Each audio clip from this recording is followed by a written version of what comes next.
नमस्कार दोस्तों, स्वागत है आपका अपने YouTube चैनल मेरे साथ देश की बात करना। साथियों, अशोक श्रीवास्तव जी को कौन नहीं जानता। ये दूरदर्शन के एडिटर हैं और ये इकलौते ऐसे पत्रकार नजर आते हैं कि जो देश हित में सत्य और सनातन के लिए लड़ाई करते हैं, किसी भी गलत बात को सहन नहीं करते। और अभी थोड़े दिन पहले सुधीर चौधरी जो थे, वो उन्होंने ज्वाइन किया है दूरदर्शन।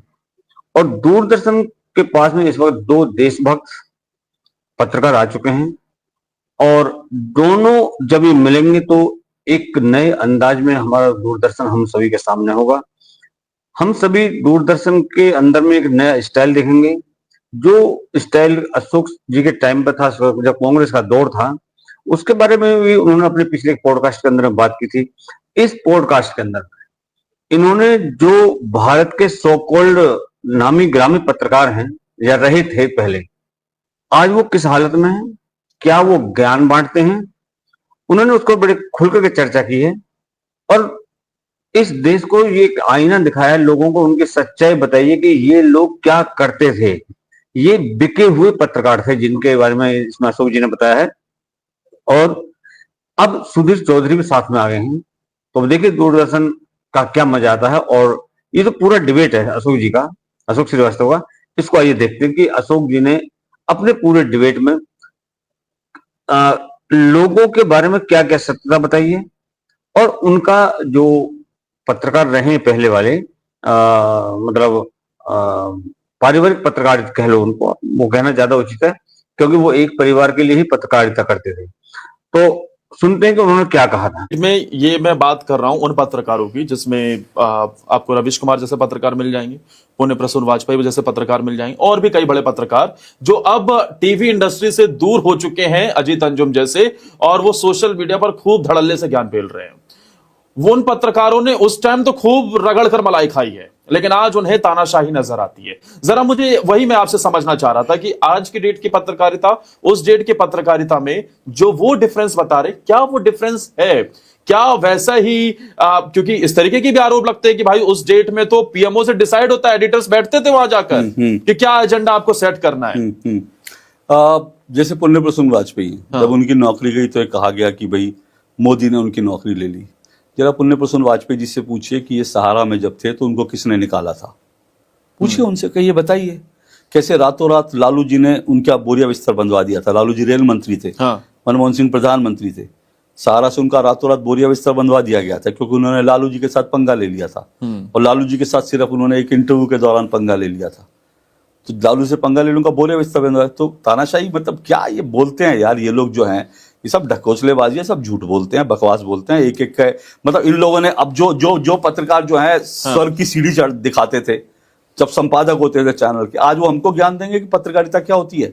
आप स्वर्ग की सीढ़ी दिखाने के लिए आप जो है राखी सावंत और मीका की जो है वो लिप किस जो है वो आधे आधे घंटे के उस पर प्रोग्राम बनाते थे, आप हमको पत्रकारिता पढ़ाओगे? आकाश लोक पाताल, आकाश लोक मतलब ये क्या बात करते हैं। और आज भी क्या कर रहे हैं, आज भी क्या है पत्रकारिता, ठीक है, आज भी जो है आप जो है किसान आंदोलन पर खड़े हो गए और वहां पर आपने वहां पर जो है तंबू तान दिया, वहीं से किसान आंदोलन। आपने क्या आज तक बताया कि जो 700 किसान मरे थे वो कौन से किसान थे? आप आज आप पूरा किसान आंदोलन आपने कवर किया, लेकिन आपने आज तक ये नहीं बताया कि 700 कहां से मर गए, जबकि पुलिस ने एक गोली नहीं चलाई, पुलिस ने लाठीचार्ज नहीं किया।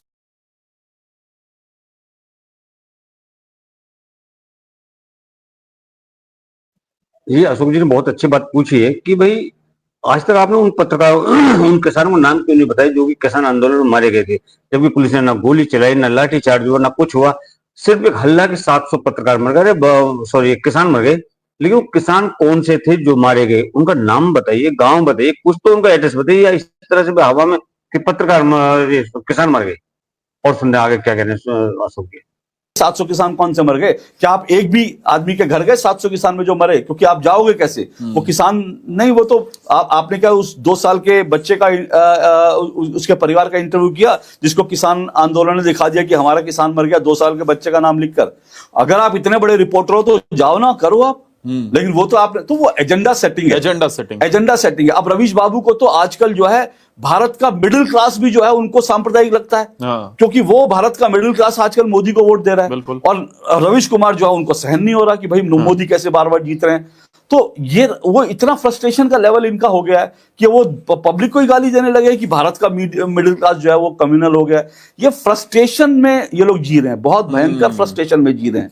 अच्छा, एजेंडा सेटिंग की बात आती है तो एक तरफ रवीश कुमार है, दूसरी तरफ एक एजेंडा सेटिंग जो कर रहा है वो ध्रुव राठी भी करता है। मुझे तो बड़ी दिलचस्प, आप उसके जरा यूट्यूब पर स्क्रॉल करेंगे तो आपको ये नजर आएगा, जब इलेक्शन आ रहे थे 2024 वाले, तो तानाशाही वाला ऐसा माहौल बना दिया कि कांग्रेस पार्टी ने एलईडी स्क्रीन लगाकर लोगों को वो वीडियोस दिखाई है। जब चुनाव में हार गए तो फिर वो आ गया कि अर्थ में क्या होता है, हेल्थ में कैसे ध्यान रखना होता है, साइंस क्या है। और अब जब फिर महाराष्ट्र के इलेक्शन आए तो स्वराज पर एक वीडियो आ गई धड़ल्ले से कि स्वराज आखिर कौन लेकर आएगा, मेरा चैलेंज कौन स्वीकार करेगा। अब महाराष्ट्र में हार हो गई तो वापस से फिर वही एलियन वाली कथा और धरती और ब्रह्मांड वाली बड़ी दिलचस्प कहानी है। ये इस गलतफहमी में ध्रुव राठी भी जी रहा था कि मैं बदल दूंगा, मैं देश को, भारत को बदल सकता हूं। इस गलतफहमी में कांग्रेस जी रही थी कि ध्रुव राठी चुनाव जितवा सकता है। हाँ। दोनों की गलतफहमी दूर होगी, अच्छी बात है। अभी देखिए ये क्या है ना, अभी वो क्या, मैं नाम भूल रहा हूँ उसका, एक अजीज खान या कौन व्यक्ति है जो महाराष्ट्र, एजाज खान, हाँ। उसके मिलियंस में फॉलोअर्स हैं। उसको वोट कितने, मतलब 250-300 वोट मिले। तो ये उसके तो बहुत सोशल मीडिया पर ट्रोलिंग हुई है। अब आप सोचिए, तो रवीश कुमार और ध्रुव राठी, क्या हुआ कि बहुत सारे लोगों को एक गलतफहमी थी, उनको लगा रवीश कुमार के मिलियंस फॉलोअर्स हैं। अब इन्होंने क्या किया, चुनाव आपको जमीन पर लड़ना होता है, बिल्कुल ठीक है ना, सोशल मीडिया से चुनाव नहीं जीते जाते, आपको लोगों तक पहुंचना पड़ता है, लोगों तक अपनी बात पहुंचानी पड़ती है। इन्होंने क्या काउंट किया कि अच्छा रवीश कुमार के इतने मिलियन फॉलोअर है, 5 million followers, Dhruv Rathee 5 million, इन्होंने सोचा 10 मिलियन मिल गए, अब इन दोनों को हम अपने साथ रख लेते हैं, इन दोनों को पैसे दे देकर वीडियो बनवाएंगे और उसके बाद चुनाव जीत जाएंगे। लेकिन ये जो जिनके मिलियन फॉलोअर्स होते हैं, उनके मिलियन फॉलोअर्स उनको देख रहे हैं, उनको सुन रहे हैं, कितना उनको मान रहे हैं, ये सब चीजें, बहुत सारी चीजें होती हैं।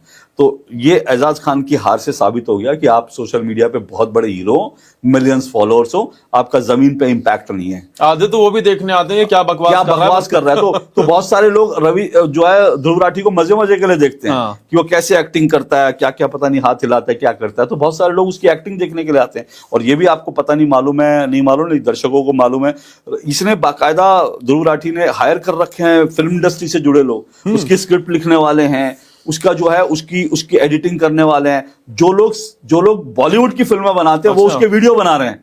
तो आप सोचिए कि एक आदमी के पास कहां से फंडिंग हो रही है सिर्फ वीडियो बनाने के लिए, कि बॉलीवुड के लोग उनके साथ स्क्रिप्टिंग कर रहे हैं, सब कर रहे हैं। तो ये सब चीजें क्यों हो रही है, इसको समझना चाहिए ना, क्यों फंडिंग कर रहे हैं उसके वीडियो के लिए। लेकिन अभी तो बेचारे का ग्राफ बड़ा नीचे चला गया, मुझे पता नहीं उनके वीडियो कितने लोग देख रहे हैं। लेकिन क्योंकि आप एक झूठ बोलोगे, एक बार समझ में आएगा, वही झूठ बार बार बोलोगे, लोग कब तक थाली में परोसोगे। हाँ, मतलब अब उसने दूरदर्शन को लेकर एक वीडियो बनाया, मैं बड़ा हैरान था। उसने ऐसी बात की, मुझे लगा उसने पट्टे ने आज तक दूरदर्शन देखा नहीं होगा और दूरदर्शन पे वीडियो बना रहा है, अगर देखा भी होगा तो आज तक नहीं। अच्छा अशोक सर, आप इतनी बेबाकी से अपनी बातें रखते हैं सब चीजें, कभी डर नहीं लगता कि कल को मान लीजिए देश में कांग्रेस की सरकार आ गई, अब भाई मीडिया वालों को सबसे पहले रडार पर लेते हैं, आज बैन किया है, कल को फिर कुछ और? बैन तो कर रखा है, अगर जिस दिन आएंगे उस दिन नौकरी से निकाल देंगे, ठीक है ना। हाँ। इतना कर सकते हैं ना, तो वो तो ठीक है, जो होगा देखा जाएगा। पर मुझे लगता है हम लोग पत्रकार क्यों बने थे, हम लोग सिर्फ इसलिए तो नहीं, नौकरी करने के लिए थोड़ी पत्रकार बने थे। मैं गाजियाबाद में कौशाम्बी से मैं किडनैप हुआ था, 6 घंटे मैं किडनैपर्स के साथ था, मेरे इधर गन लगी हुई थी, पिस्टल लगी हुई थी, इधर गन लगी, 3 किडनैपर्स थे। मैं पश्चिम उत्तर प्रदेश की सड़कों पर मैं उनके साथ था। तो उस समय मेरे सामने एक समय ऐसा आया कि जब मुझे लगा मुझे मार देंगे, मुझे लग रहा था कि अब मुझे ये मार देंगे, अब मैं बचने वाला नहीं। लेकिन ईश्वर, पता नहीं ईश्वर की इच्छा थी कि नहीं, मुझे अभी जिंदा रहना है, मुझे अभी कुछ करना है। ईश्वर ने मुझे बचाया। उस दिन के बाद से मुझे लगता है, और उस दिन के बाद के पहले भी मुझे लगता था, मेरे कई एक्सीडेंट्स हुए, कई चीजें मुझे लगता है किडनैपर किसने भेजा तो कुछ आज तक नहीं पता, आज तक उनके बारे में नहीं पता। तो मैं ये कह रहा हूं कि मारने वाला वो भगवान है, बचाने वाला भगवान है। जिस दिन तक वो चाहेगा उस दिन तक वो कोई मेरा बाल बांका नहीं कर सकता। जिस दिन वो चाहेगा उस दिन मैं आपके सामने नहीं रहूंगा। तो मुझे किससे डरना है? हाँ, मुझे ऐसा नहीं, डर नहीं लगता। डर सबको लगता है, गला सबका सूखता है। हाँ। कई बार ऐसा होता है, कई चीजें होती है जिंदगी में, कई बार लगता है कि यार, तो ऐसा नहीं, डर नहीं लगता डर, लेकिन मुझे लगता है कि मैं बहुत दिल की गहराइयों से मानता हूं कि भारत में इस वक्त एक वॉर चल रही है, और वो वॉर जो है वो सीमाओं पर नहीं चल रही है, वो वॉर भारत के अंदर चल रही है, और वो वॉर जो है वो भारत के अस्तित्व की लड़ाई है, वो वॉर जो है हिंदुओं के अस्तित्व की लड़ाई है। और अगर इतने साल पत्रकारिता करने के बाद अगर मैं उस लड़ाई के अंदर एक सिपाही की भूमिका नहीं निभा सकूं, तो लानत है मुझ पर, लानत है मेरी जिंदगी पर। इतना तो हमको करना चाहिए अपने देश के लिए। नहीं, बड़ा भयंकर बोलते हैं आप आपके सवालों के आगे तो भाई, क्योंकि अब डीडी न्यूज की पत्रकारिता उस जमाने से कैसा नैरेटिव सेट किया गया है, डीडी न्यूज के पत्रकार बड़े ही शालीन, बड़े ही सौम्य, बड़े ही सरल स्वभाव से वो सवाल भी पूछते हैं। मैं भी सरल सौम्य हूं, ऐसा आज लेकिन आपके सामने कोई बिना मतलब फैक्ट से नहीं रख सकता है। मैंने अभी देखा किस तरीके से आपने एक प्रवक्ता थे पार्टी के, और वो आपसे बेवजह भिड़ने की कोशिश कर रहे थे, उसके बाद जो आपने उनकी खाट खड़ी करी है, मानना पड़ेगा। मतलब अब मुझे लगता है कि कुछ लोग तो आपकी टीवी डिबेट में आने से भी डरते होंगे। कई लोग डरते हैं, कई लोग बहुत बड़ी एक फैन फॉलोइंग हो गई है। हाँ। क्योंकि क्या होता है, आप देखिए टीवी डिबेट्स में होता क्या, दो चीजें होती हैं। एंकर का रोल, देखिए अब मुझे लगता है कि हमको एंकर का रोल डिफाइन करना चाहिए। हाँ। टेलीविजन डिबेट में एक बड़ी, किसी चैनल का नाम नहीं लूंगा, लेकिन एक बहुत बड़ा एंकर हो सकता है, उसके साथ दो बड़े प्रवक्ता बैठे, तो उसको कुछ नहीं करना। यहां से एक प्रवक्ता बीजेपी वाला बोलेंगे, मान लीजिए सुधांशु त्रिवेदी, हाँ। सुधांशु त्रिवेदी बोलेंगे, एंकर कहेगा सुप्रिया शिनेत, भाई सुधांशु जी कह रहे हैं, सुप्रिया शिनेत बोलेगी सुधांशु जी कह रहे हैं। हाँ। दोनों के बीच सुधांशु जी और सुप्रिया शिनेत संभाल लेंगे प्रोग्राम, बड़ा बढ़िया जाएगा प्रोग्राम। लेकिन उसमें एंकर की जरूरत क्या है? एंकर सिर्फ जो टॉस कर रहा है। हाँ। दूसरी चीज है, एंकर क्या है कि सारी डिबेट में ऐसा होता है, हम एक सवाल पूछते हैं किसी गेस्ट से, हम उससे पूछते हैं मैथ्स का सवाल, वो जवाब देने लगता है बायोलॉजी का, ठीक है, सही बात है। हम उससे कहेंगे कि अच्छा आप बताओ, जैसे अभी मेरे साथ हुआ, जब मैं पूछा, मैंने बोला समाजवादी पार्टी, अब समाजवादी पार्टी आजकल जो अम्बेडकर की बड़ी भक्त बन रही है, तो मैंने समाजवादी पार्टी के प्रवक्ता से पूछा कि भाई आप समाजवादी पार्टी के प्रवक्ता, तो पहले बताओ अम्बेडकर जी की पत्नी का नाम क्या था? तो उनको शायद ध्यान नहीं था। हाँ। तो मैंने कहा अच्छा नहीं, मैंने कहा मैं कोई आपसे क्विज नहीं कर रहा हूं, अंबेडकर जी की पत्नी का नाम रमाबाई अंबेडकर था। मैंने कहा 2012 तक उत्तर प्रदेश के अंदर एक जिला होता था रमाबाई जिला, रमाबाई नगर, हाँ। उसका नाम आपने क्यों बदला अगर आप अंबेडकर के इतने भक्त हो तो अगर आप भीम संबल जो है आज जिसकी चर्चा चल रही है, संबल हो रहा है, हर चीज में समाजवादी पार्टी संबल करती है, ये संबल का नाम भीमनगर था। जनेश्वर मिश्र पार्क का नाम भी डॉक्टर अम्बेडकर के नाम था। तो भीमनगर, भीम का मतलब कौन? अंबेडकर जी। हाँ। तो आप अंबेडकर जी के ऊपर जो नाम थे उनको आप बदल रहे थे क्यों? तो फिर मैंने उनसे पूछा कि आपने क्यों बदला था, तो वो कहने लगे देखिए बीजेपी वाले। मैंने कहा मैंने बीजेपी का जिक्र नहीं किया, बिल्कुल मैं इसमें बीजेपी, भाई नाम थे आपने बदले, तो आप, उन्होंने फिर तीसरी बार बोला देखिए बीजेपी वाले। तो अब मुझे लगता है कि अब क्या, अगर वो कहना चाहे कि नहीं बीजेपी वाले कुछ, बीजेपी को कुछ भी गाली देना चाहते वो देना चाहें, तो क्या मैं उनको अलाउ कर दूं? भाई मेरे सवाल का जवाब दे दो ना। मैंने उनसे क्या कहा? मैंने उनसे कहा कि मैं आपको 1 मिनट दूंगा, बीजेपी को आप गाली दे देना, लेकिन पहले मेरे सवाल का। तो मुझे लगता है एंकर को असर्टिव होना पड़ेगा, और मैं अपनी शो में इस बात को करता हूं, चाहे मुझे बहुत बार लोग कुछ भी कहें, मेरे प्रवक्ता कुछ कहें, नाराज हो जाए, लेकिन मैं कह रहा हूं कि अगर मैं आपसे सवाल पूछ रहा हूं तो आप उस सवाल का ही जवाब दीजिए। आप दाएं बाएं मत होइए। अगर आप दाएं बाएं हो रहे तो आप चल। दूसरी बात, डिबेट में झूठ बोलने का बड़ा चलन है प्रवक्ताओं के द्वारा, तो क्या एंकर की जिम्मेदारी नहीं उस झूठ को सामने रख के उसको एक्सपोज करे? तो ये सारी जिम्मेदारी तो मैं इसलिए करता हूं। अब जैसे ये जो आप जिक्र कर रहे हैं, अब कई बार ऐसा होता है बहुत सारे प्रवक्ता, बहुत सारे नेता निजी हमले करते हैं, ठीक है, कि निजी हमले करने लगेंगे। अब किसी ने एक दिन बोल दिया ये, अरे हमें पता है एंकर जो हैं, बड़े सारे टीवी एंकर जो हैं पैसा लेते हैं पत्रकारों से, पार्टियों से पैसा लेते हैं। अब मुझे पता है कि आप इशारा मेरे ऊपर कर रहे हो कि बड़े सारे, क्योंकि मैंने आपसे मुश्किल सवाल पूछ दिया, तो फिर मैं आपको छोड़ दूंगा क्या? बिल्कुल नहीं। मैं आपको छोड़, अगर देखिए मैं तो कह रहा, उस दिन डिबेट खत्म हुई तो मैं मजाक में ये कह रहा था, स्टूडियो में कुछ 1-2 लोग थे, मैं उनसे कह रहा था, मैंने कहा यार अगर किसी ने पैसा दिया होता तो चलो सुन लेता। मैंने कहा साला कोई पैसा किसी से लिया नहीं, किसी से दिया नहीं, और ऊपर से गालियां भी सुनो, तो क्यों भाई हम क्यों सुने? तो उस दिन फिर मैंने उनको अच्छे से रगड़ दिया। मैंने तो उनको मैदान में आगे कोई हाथापाई करेगा तो आप भी हाथ बंद करके थोड़ी आप बैठे हैं। छेड़ोगे तो हम छोड़ेंगे नहीं। तो तब फिर मैंने उनका कच्चा चिट्ठा खोल दिया कि उनकी पार्टी ने पत्रकारों को कहां कहां पैसा दिया था, किस किस तरह के पत्रकार। और मैंने कहा आप नाम लीजिए ना, हिम्मत है तो। लेकिन वो किस पार्टी के प्रवक्ता थे? समाजवादी पार्टी के प्रवक्ता थे। तो मैंने उनको बताया, दरअसल ये समाजवादी जो पार्टी जिसका नाम जिसके बारे में सब ये बता रहे हैं, ये बिल्कुल सत्य है। एक तो ये लोग इस समाजवादी पार्टी के प्रवक्ता कभी तथ्य के ऊपर बात नहीं करते, और जो भी आप उनसे पूछोगे उसका ठीक उलट जवाब आपको देंगे। आप पूछोगे राम की तो वो बताएंगे कृष्ण की, आप पूछोगे पृथ्वी की तो वो बताएंगे चंद्रमा की। ये इनकी आदत रही है। इसलिए जो अशोक जी कह रहे हैं बिल्कुल सत्य है इनकी बात। और वहां पर जो आपने वहां पर जो है तंबू तान दिया, वहीं से किसान आंदोलन। आपने क्या आज तक बताया कि जो 700 किसान मरे थे वो कौन से किसान थे?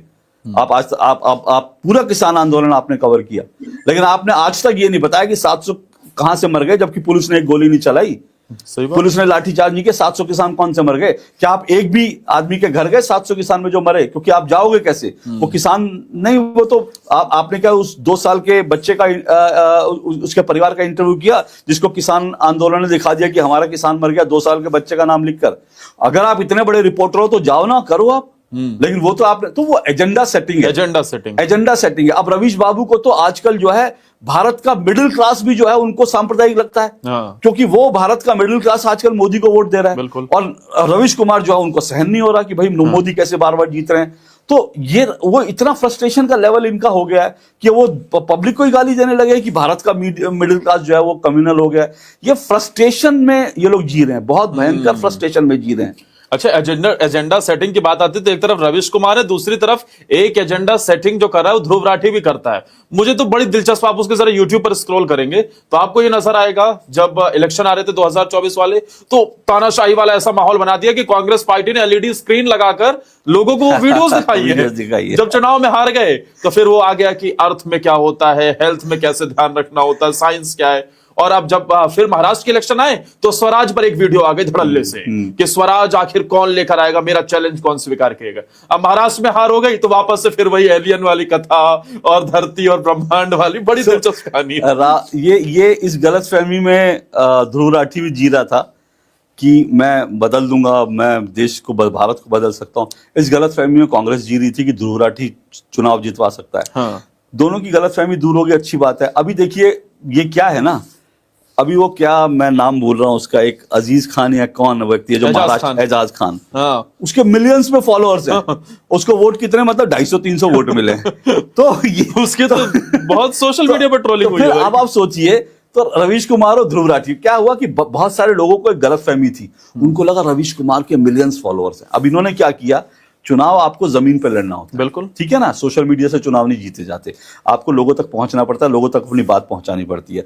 इन्होंने क्या काउंट किया कि अच्छा रवीश कुमार के इतने मिलियन फॉलोअर है, 5 million followers, Dhruv Rathee 5 million, इन्होंने सोचा 10 मिलियन मिल गए, अब इन दोनों को हम अपने साथ रख लेते हैं, इन दोनों को पैसे दे देकर वीडियो बनवाएंगे और उसके बाद चुनाव जीत जाएंगे। लेकिन ये जो जिनके मिलियन फॉलोअर्स होते हैं, उनके मिलियन फॉलोअर्स उनको देख रहे हैं, उनको सुन रहे हैं, कितना उनको मान रहे हैं, ये सब चीजें, बहुत सारी चीजें होती हैं। पता नहीं मालूम है, नहीं मालूम, नहीं दर्शकों को मालूम है, इसने बाकायदा ध्रुव राठी ने हायर कर रखे हैं फिल्म इंडस्ट्री से जुड़े लोग, उसकी स्क्रिप्ट लिखने वाले हैं, उसका जो है उसकी एडिटिंग करने वाले हैं, जो लोग बॉलीवुड की फिल्में बनाते हैं वो उसके वीडियो बना रहे हैं। तो आप सोचिए कि एक आदमी के पास कहां से फंडिंग हो रही है सिर्फ वीडियो बनाने के लिए, कि बॉलीवुड के लोग उनके साथ स्क्रिप्टिंग कर रहे हैं, सब कर रहे हैं। तो ये सब चीजें क्यों हो रही है, इसको समझना चाहिए ना, क्यों फंडिंग कर रहे हैं उसके वीडियो के लिए।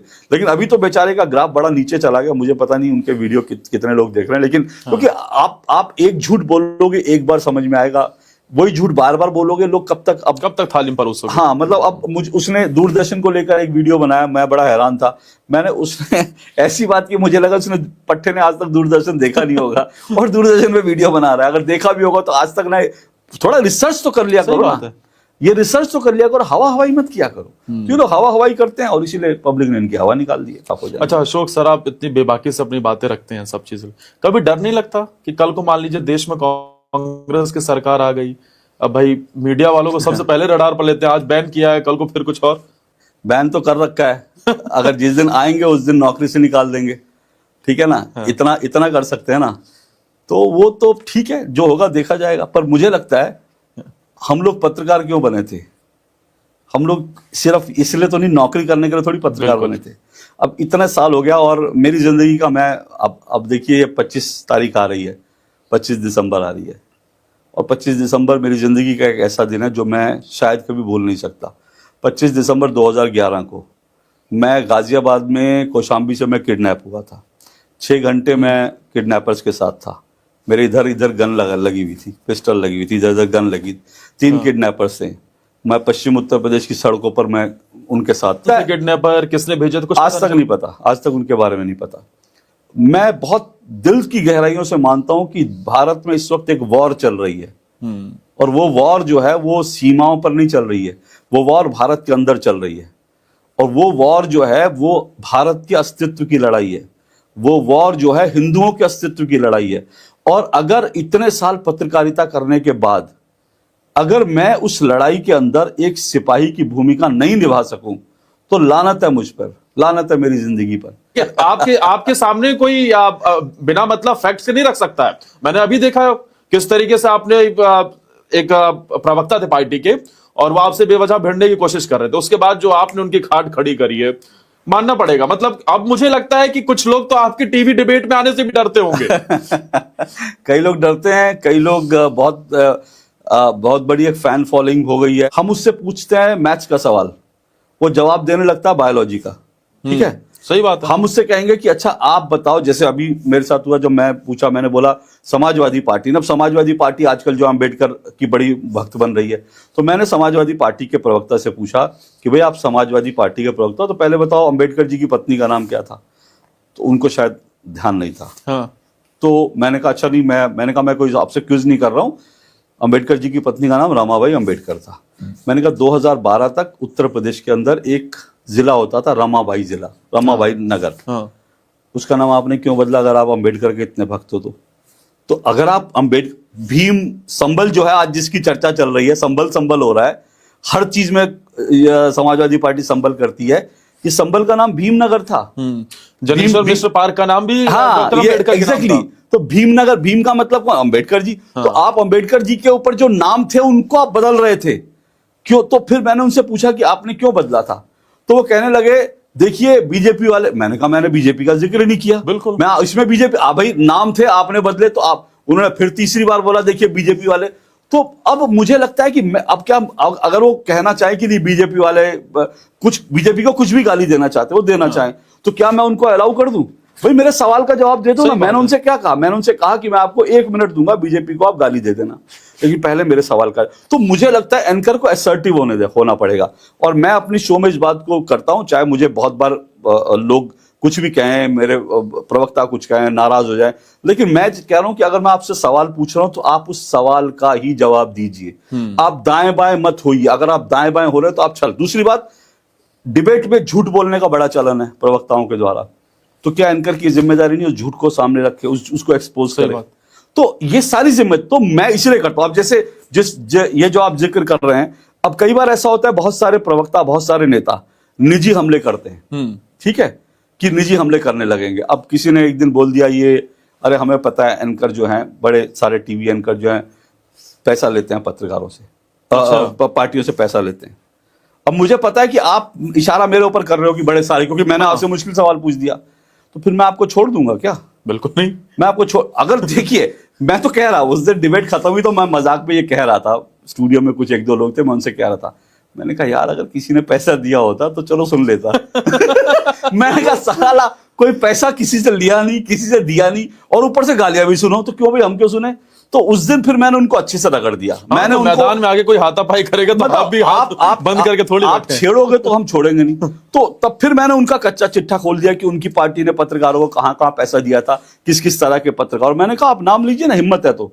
लेकिन वो किस पार्टी के प्रवक्ता थे? समाजवादी पार्टी के प्रवक्ता थे। तो मैंने उनको बताया कि आप लोगों की पार्टी ने कैसे उत्तर प्रदेश में जब प्लॉट काट काट के पूरी लिस्ट छपी थी भाई पत्रकारों की, और मुझे 30 साल हो गए, मुझे मालूम है जो दिल्ली में बैठे पत्रकार हैं, कौन आदमी कहां से किससे पैसा, कौन आदमी कहां तक जो है पहले जो है दिल्ली में उसके पास मकान नहीं था, आज वो फार्म हाउस में रहता है। हाँ। क्या रातों रात ये सब चीजें आ जाती है कि हमको नहीं पता क्या?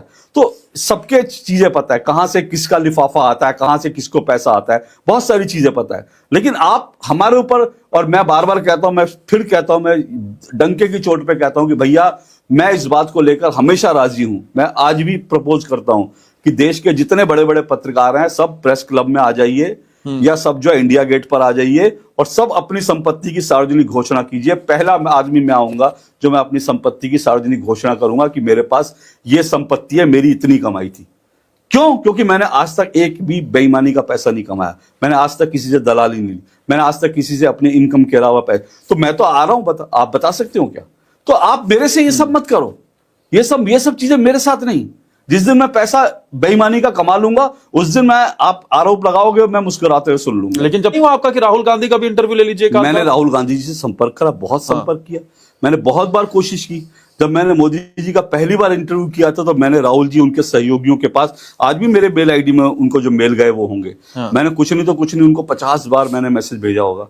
अब उन्होंने इंटरव्यू नहीं दिया तो इसमें मैं क्या कर सकता हूं? मैं तो उनसे भी संपर्क कर रहा था। मैं तो जब पहली बार इंटरव्यू लेने गया तो मैंने तो ऐसा सवाल पूछा था जिसपे मोदी जी मेरे पे नाराज हो गए थे कि ये सवाल तुम पूछ रहे, तुम पूरा रिसर्च के साथ नहीं आए। उन्होंने मेरी बात को काउंटर करके 2-4, तो अगर ये फिक्स होता तो ऐसी नौबत क्यों आती? उन्होंने बहुत प्यार से मिले, लेकिन जब इंटरव्यू हुआ तो उन्होंने बहुत कठोर शब्दों में भी मेरे से बात की, बहुत अच्छे से भी बात करी।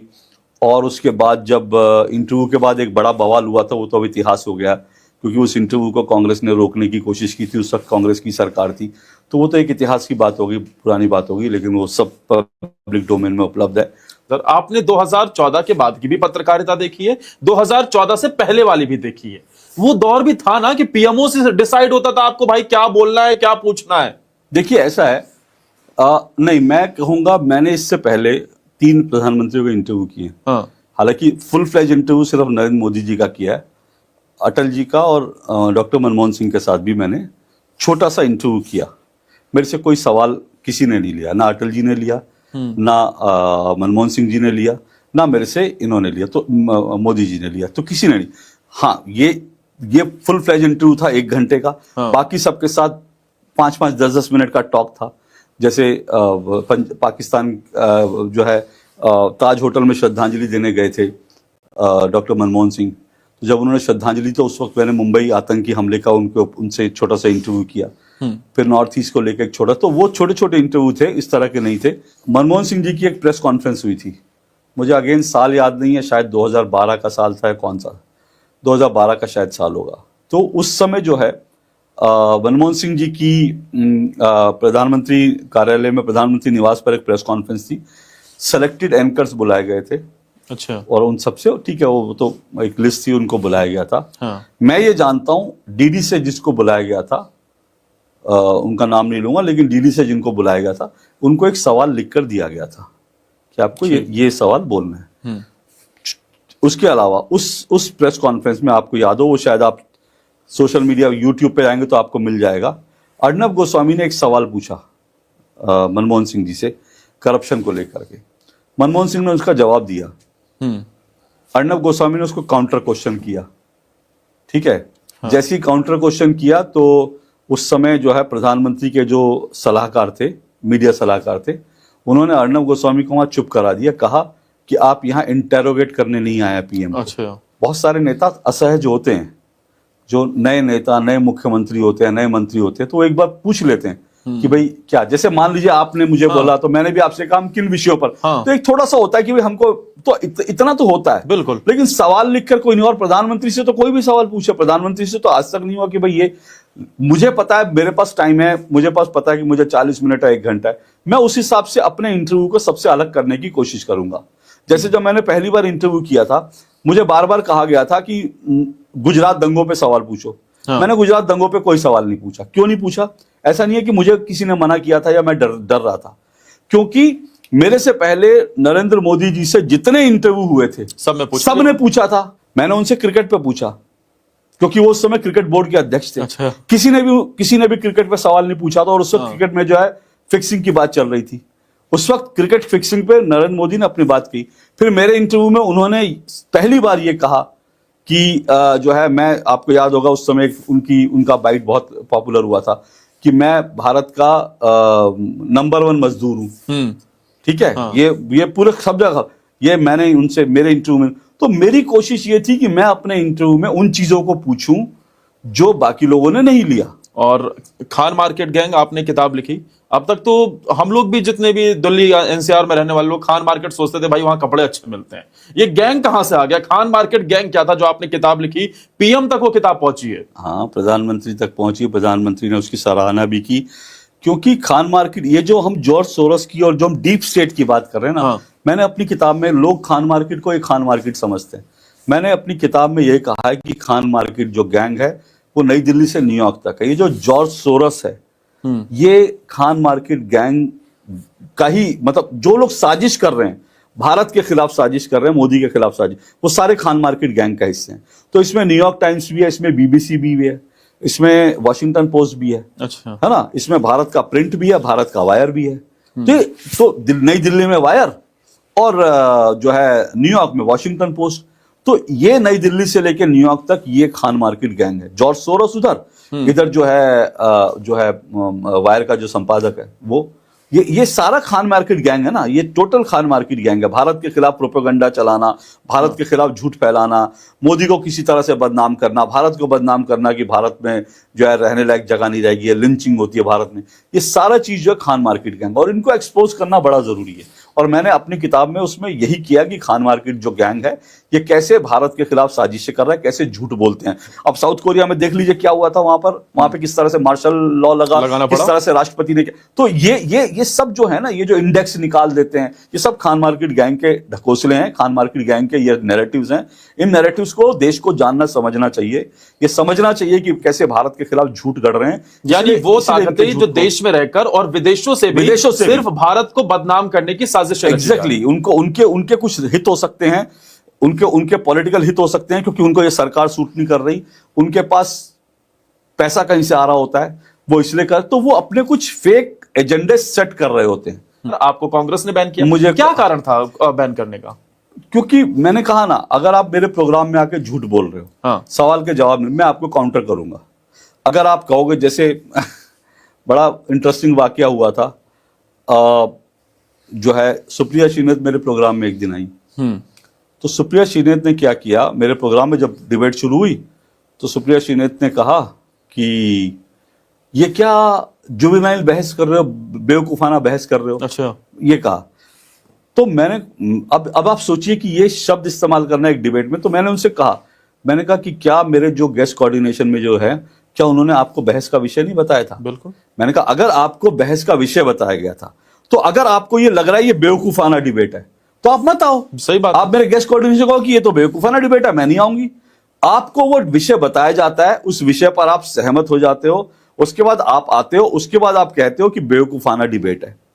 तो इस पर मैंने काउंटर किया, मैंने बोला आपको, तो उन्होंने बोला कि थोड़ी देर तक बहस चलती रही। उसके बाद थोड़ी देर बाद सुप्रिया श्रीनेत ने कहा, अशोक श्रीवास्तव, मैंने तो कहा ही नहीं कि बेवकूफाना डिबेट है। मैंने कहा अरे अभी तो आपने कहा था। तो ना मैं चैलेंज कर रही हूं, मैंने नहीं कहा। अच्छा। अब जब उन्होंने चैलेंज करा तो मैं खुद कंफ्यूज हो गया। मैंने कहा यार शायद मैंने गलत सुन लिया हो। हाँ। तो क्या हो गया, तब तक ब्रेक टाइम आ गया। हाँ। जैसे ही ब्रेक टाइम आया, मैंने अपने प्रोड्यूसर को बोला कि भाई जरा टेप को घुमा के देखो क्या इन्होंने कहा था। तो मेरे प्रोड्यूसर ने चेक करा, उन्होंने बोला सर इन्होंने कहा था बेवकूफाना डिबेट। हाँ। अब जब ब्रेक के बाद हम आते हैं तो मैंने सुप्रिया जी से कहा, मैंने कहा सुप्रिया जी आपने बेवकूफाना डिबेट नहीं कहा। बोली नहीं कहा। मैंने कहा मैं आपको दिखाता हूं। मैंने वो हिस्सा चला दिया ऑन एयर। ऑन एयर चला दिया, लाइव डिबेट में। अब जो आपका झूठ जो था वो 2 मिनट में एक्सपोज हो गया। बिल्कुल 2 मिनट में एक्सपोज हो गया। तो उसके बाद उन्होंने मुझे बहुत जी भर के, अशोक श्रीवास्तव तुम ये तुम वो। उसके बाद उन्होंने मेरे प्रोग्राम में आना बंद कर दिया। ठीक है। अब ये सुप्रिया सिंह ने, ऐसा कई जो प्रवक्ता आए, कई प्रवक्ताओं का जब रवैया हुआ ऐसा, तो मैंने एक्सपोज किया। जब एक्सपोज किया तो उनको लगता है कि मैं उनके मन मुताबिक नहीं चल रहा, मैं वो जो सोच कर आते वो नहीं बोलने देता। क्योंकि आप बोलो जो सोच कर आए हो, लेकिन आप 5 मिनट 10 मिनट आपको जो मिले यही थोड़ी, वो जो आप सवालों का भी तो जवाब दोगे। तो उसके कारण जो है उनको लगा कि नहीं, हम इसको बैन करें, तो उन्होंने मुझे बैन कर दिया। छोटे छोटे सवाल लूंगा और मैं चाहूंगा कि जल्दी से जवाब आप उनका दे दीजिए। 2025 के अंदर कुछ बड़े सियासी घटनाक्रम भी हो सकते हैं। बीजेपी को नया राष्ट्रीय अध्यक्ष मिल सकता है। इसके अलावा नरेंद्र मोदी भी 75 साल के हो रहे हैं। नरेंद्र मोदी 75 के बाद क्या लग रहा है आपको, मोदी के बाद अगला कौन? नहीं, अभी मोदी के बाद अगला कौन का कोई सवाल नहीं। मेरा अपना कैलकुलेशन है, हाँ। नरेंद्र मोदी 2029 के चुनाव में भी बीजेपी का चेहरा होंगे। हाँ, 29 में भी? बिल्कुल, 29 में भी बीजेपी का चेहरा होंगे। और मेरा मानना है कि नरेंद्र मोदी जो हैं वो 2030-31 से पहले तक जो है, मुझे लगता है कि एक इलेक्शन जितवा के अगर एक अगला इलेक्शन तो और एक इलेक्शन और जितवा कर उसके बाद वो मिड में, क्योंकि अब आयु के हिसाब से देखे तो जिस तरह से अटल जी थे, जिस तरह से मनमोहन सिंह जी थे, उनकी आयु के करीब भी अभी तो काफी समय, तो 75 होने का बाद अभी, और मुझे लगता है कि रहना चाहिए, क्योंकि अभी हमारे पास नरेंद्र मोदी का कोई विकल्प। चलिए ठीक है, इसे अलग तरीके से ले लेते हैं। नरेंद्र मोदी के बाद अगला प्रधानमंत्री का कैंडिडेट बीजेपी में आपको कौन दिखता है? बहुत सारे हैं, मैं बहुत सारे लोगों को मानता हूँ। शिवराज सिंह चौहान हैं, योगी आदित्यनाथ हैं, फिर उसके बाद आपके जो हैं अपने देवेंद्र फडणवीस हैं। देखिए, बीजेपी में नेताओं की कमी नहीं है, बीजेपी में बहुत नेता हैं। अभी तो आपको, क्योंकि अभी मोदी और अमित शाह हैं, अभी तो मोदी अमित शाह ये लोग जो है ना, ये लोग अभी हैं क्योंकि ये लोग दिख रहे हैं। लेकिन बीजेपी में नीचे बहुत नेता हैं। संघ जिस तरह से नेताओं की ग्रूमिंग करता है, आप और हम जानते भी नहीं है। मैं तो कई चीजें मैंने खैर देखी जाने, लेकिन मैं बता रहा हूं, संघ बहुत जमीनी स्तर पर नेताओं को ग्रूम करता है। सबसे ज्यादा मजा इंटरव्यू लेकर किसका आया अब तक 30 साल? नरेंद्र मोदी। नरेंद्र मोदी 2014 वाला इंटरव्यू बहुत मजा आया।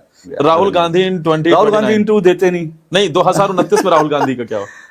कह नहीं सकते, डिपेंड करता है कि डीप स्टेट का क्या होगा, क्योंकि डोनाल्ड ट्रंप ने कहा है कि वो डीप स्टेट को खत्म कर देंगे। हाँ। योगी आदित्यनाथ का सियासी करियर बहुत मुझे लगता है योगी आदित्यनाथ, हिंदुओं को योगी आदित्यनाथ में एक नई उम्मीद की किरण दिखती है। उनको लगता है कि हमारे ऊपर जो जुल्म हो रहा है उसमें योगी आदित्यनाथ जिस तरह से स्टैंड लेते हैं। दक्षिण का योगी कौन नजर आता है? दक्षिण का योगी पवन कल्याण।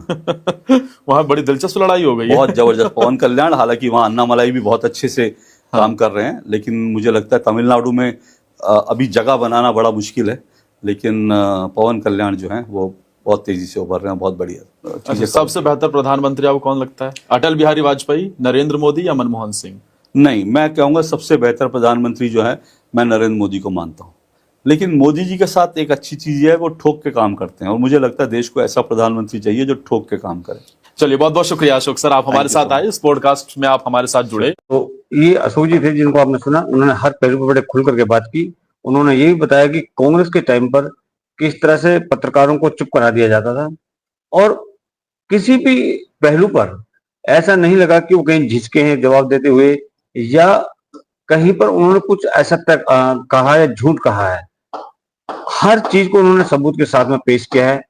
आगे भी उनके और इस टाइप के हम रिव्यू करते रहेंगे। तब तक के लिए धन्यवाद। जय हिंद, जय भारत।